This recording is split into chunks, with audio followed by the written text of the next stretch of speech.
वो उस आम के पेड़ को भगवान की तरह पूजता था। वो पेड़ को रोज पानी दिया करता था।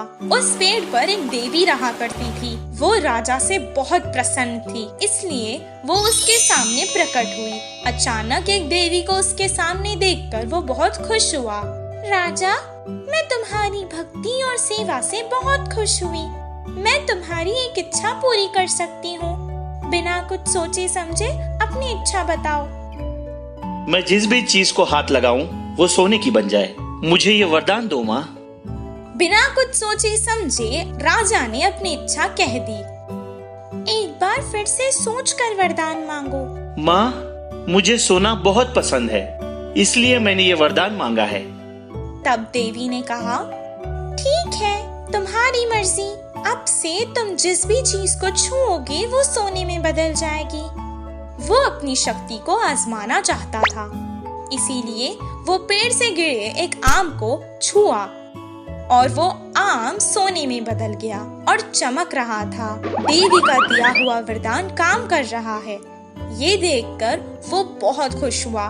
फिर एक बार वो अपनी शक्ति को आजमाना चाहता था, इसीलिए उसने आम के पेड़ को छुआ। वो भी सोने का बन गया। इस आम के पेड़ को यहीं पर छोड़ देता हूँ। अगर किसी भी गांव वाले को जरूरत होगी तो वो इस पेड़ से कुछ सोना ले जाकर अपनी जरूरत पूरी कर लेगा।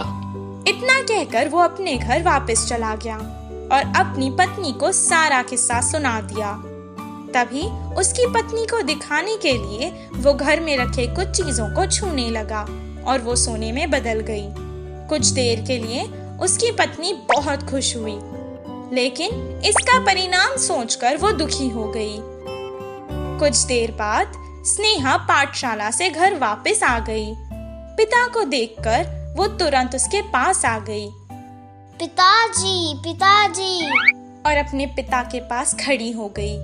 राजा उसे बहुत प्यार करता था, इसीलिए जैसे ही उसने देखा कि वो बच्ची उसके पास आई है, उसे अपनी बाहों में ले लिया। पर जैसे ही उसने स्नेहा को अपने हाथ में लिया, वो बेचारी बच्ची सोने की गुड़िया बन गई। राजा को सोना बहुत पसंद था, पर अपनी बेटी से ज्यादा तो नहीं। अपनी बेटी को ऐसे देखकर वो रोने लगा। अचानक वहां वो